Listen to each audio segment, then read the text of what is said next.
जब आप कह रहे हैं कि आपकी खरीद, सरकारी खरीद ज्यादा है यूपीए से, आप कह रहे हैं कि प्रतिबद्ध है, तो कानून का हिस्सा क्यों नहीं? देखिए, हर चीज कानून से नहीं होती। देश में कुछ चीजें के लिए कानून बनाया जाना जरूरी है।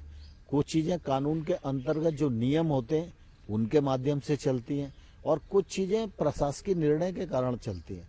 ये एमएसपी का निर्णय भारत सरकार का प्रशासकीय निर्णय है और इसको अच्छे से लागू किया जा रहा है, इसका क्रियान्वयन हो रहा है और किसानों को इसका फायदा मिल रहा है। तो मैं समझता हूँ कि कानून में डालना उसके लिए आवश्यक नहीं है। हर चीज के लिए कानून बने ये जरूरी नहीं है। क्या एक आर्थिक चुनौती भी है उसको कानून का हिस्सा बनाने में?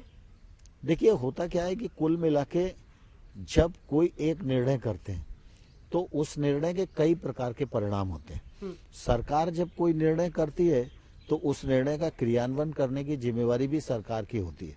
तो सरकार को सभी पक्षों पर विचार विमर्श करना पड़ता है। लेकिन अभी एमएसपी के माध्यम से कोशिश है कि किसानों को एमएसपी का दाम मिल जाए और अधिक मात्रा में मिल जाए, और इसलिए इस बार भी आप देखेंगे तो खरीफ की जो खरीद हुई है पहले की तुलना में बहुत अधिक हुई है, और अभी का एमएसपी अभी घोषित किया जा चुका है, और इसलिए एमएसपी पर किसी प्रकार की शंका करना व्यर्थ है। क्या कृषि मंत्री जी, आपके पास कुछ आंकड़े हैं जिसके जरिए ये पता चल पाए कि देश में कितने किसान हैं, लगभग कितने फीसदी जो अभी एमएसपी का फायदा उठा पा रहे हैं?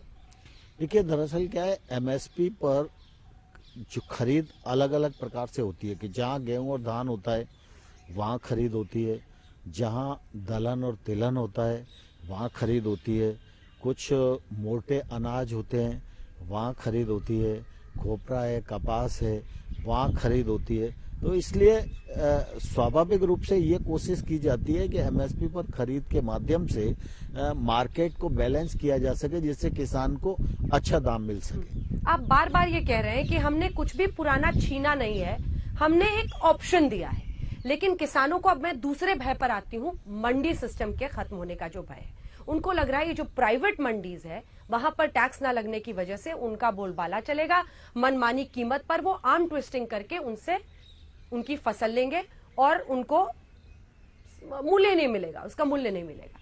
उस पर आपका क्या जवाब है? नया कानून किसान को अपना उत्पादन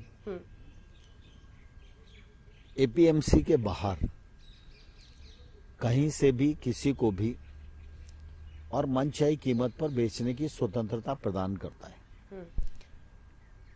नया कानून ये एपीएमसी का जो राज्य का एक्ट है या मंडी है उसको किसी भी प्रकार से कानूनी रूप से प्रभावित नहीं करता है।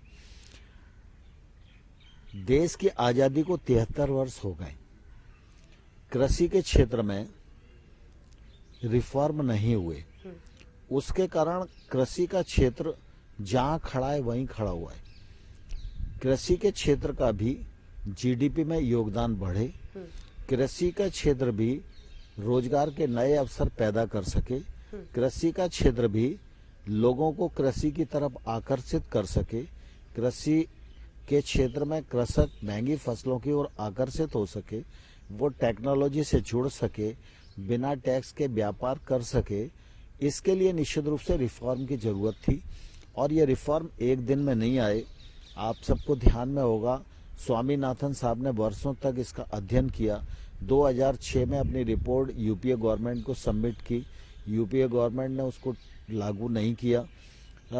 उसके बाद नेशनल फार्मर कमीशन बना, नेशनल फार्मर कमीशन ने भी इस प्रकार की रिकमेंडेशन की कि ये रिफॉर्म की आवश्यकता है।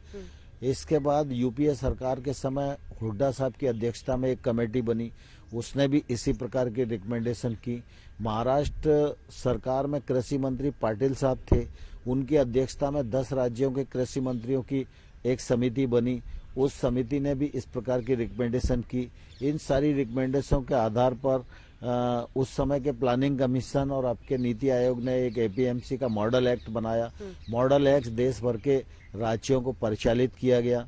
उसमें कृषि मंत्री रहते हुए शरद पवार साहब ने ही उसको राज्यों को परिचालित किया, मुख्यमंत्रियों को आग्रह किया, और इस बात का इंतजार किया जा रहा था कि देश में कोई भी व्यक्ति छोटा सा चश्मा बनाता है, उसको भी इस बात का अधिकार है कि वो अपने चश्मे को कितने रुपए पर बेचेगा और किसे बेचेगा, कहाँ बेचेगा।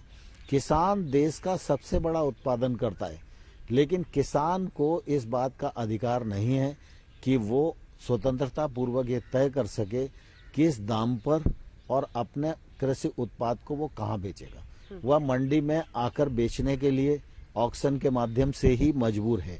और इसलिए ये स्वाभाविक रूप से लगता है कि अगर ओपन ट्रेड होगा, इंटर स्टेट ट्रेड की अनुमति होगी, बिना किसी टैक्स के होगी, तो स्वाभाविक रूप से किसान को उसके वाजिब दाम मिल सकेंगे।